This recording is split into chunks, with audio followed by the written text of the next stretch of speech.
Hi everyone. Greetings. We're in the Finnish Mystery. We're in the chapter 6, Seals and the Papacy, on page 108, at the bottom of the page. They're dealing here with the Athanasian Creed. They spend, about a page and a half on this. And you would think it, therefore, is extremely important. But right at the beginning, they say, although this is the cream of all the creeds, that's their phrase, the cream of all the creeds. It's hidden. It's a lot of information is hidden about it. So how important can it be? I will get to that with the help of Kenneth Scott Latterette in a minute. Okay. So they begin by saying, a merciful oblivion has hidden the name and the date of authorship of the next creed, the Athanasian, the cream of all the creeds. But it was probably manufactured by Satan for use about 539 AD.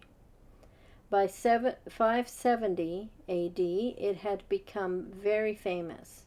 The creed is received in the Greek, Roman, and English churches, but is left out of the service of the Protestant Episcopal Church in America. It's worth inserting there that they seem to have gotten this quote from the Cyclopedia, McClintock and Strong, which is one of their major sources in this. Even though they don't reference it, but we looked it up.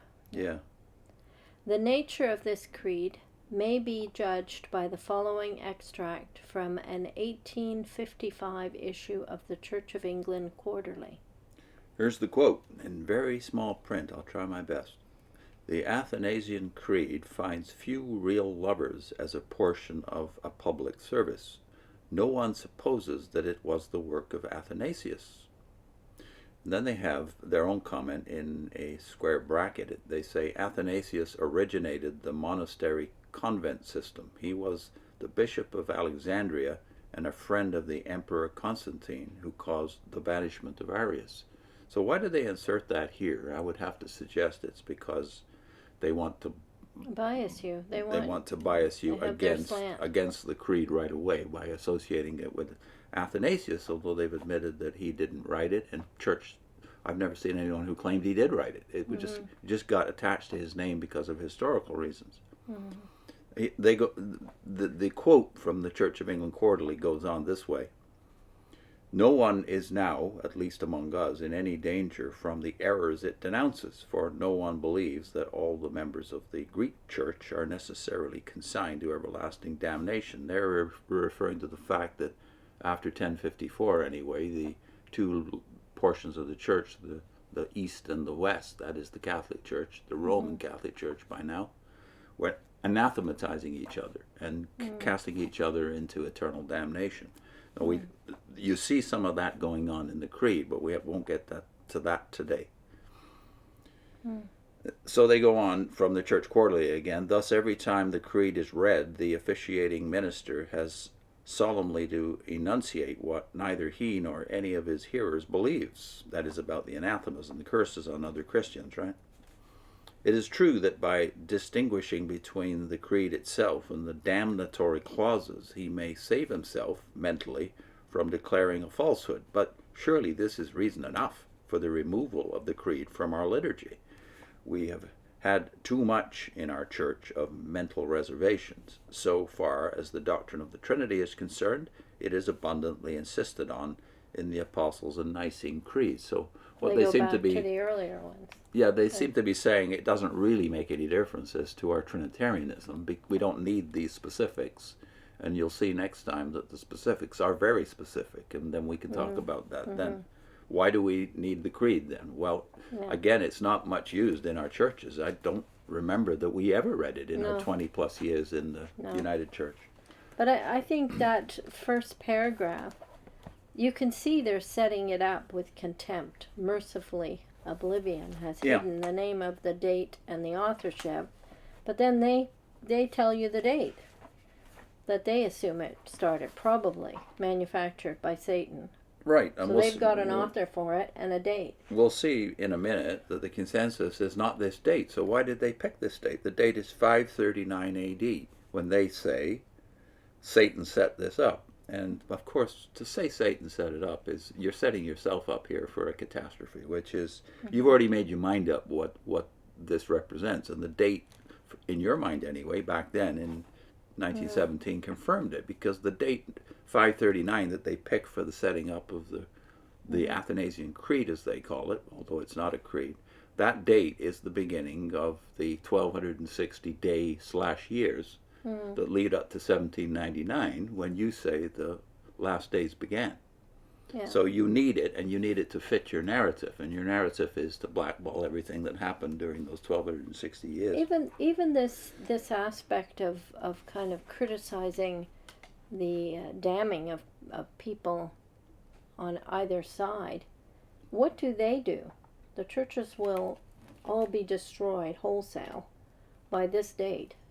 You know, so for you to criticize someone else for making some kind of statement, and yet you make really bold declaring when and how and who is going to be gone.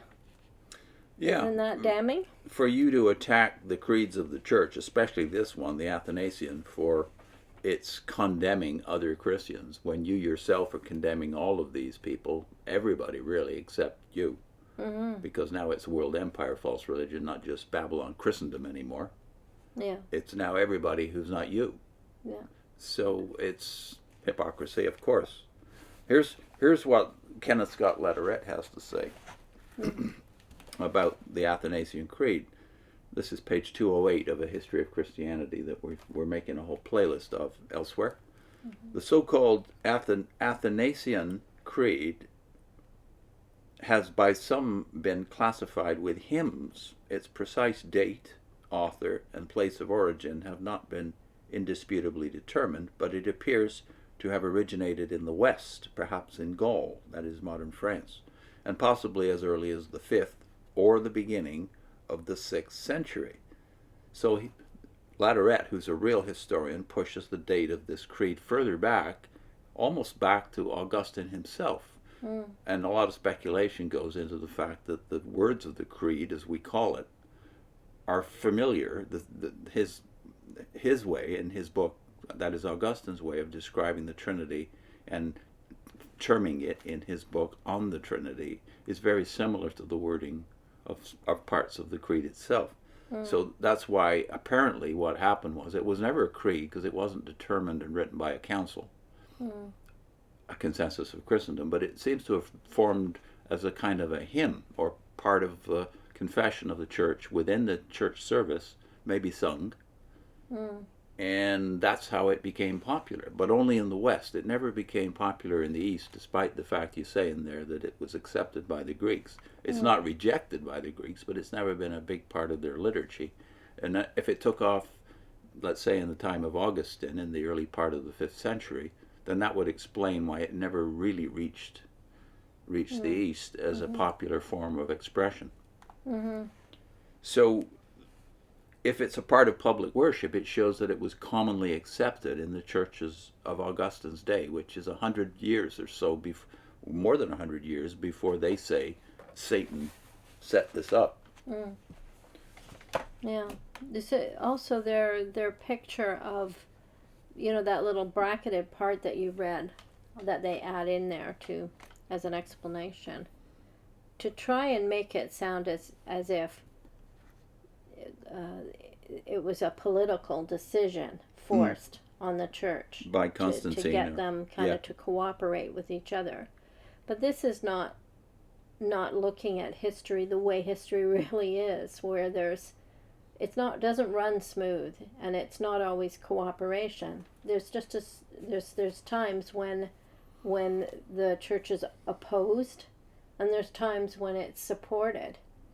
Yeah, to make it into a conspiracy, basically. What your chapter heading gives you what the conspiracy is. It's 6 seals and the papacy. So they want to make this all about the doctrines of Christendom, as you call it, being imposed from the top by either Constantine or the Pope or both.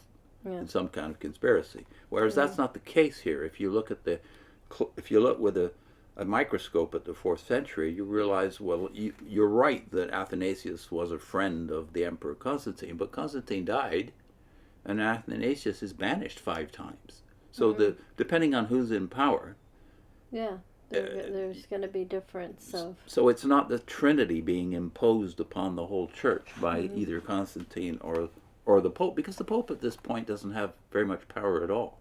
The bishops do, but the bishops form a consensus. That's how these decisions are made. So when later on the emperor becomes Arian, then the politics and the climate change so that suddenly anti-Trinitarianism is in.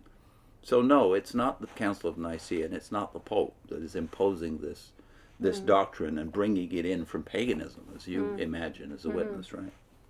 What's our link? You're going to link the Laterette series, so the playlist, and a video based on Orr's work, right, on the Trinity and why the major 9 denominations believe it. Yeah. Okay. See you next time.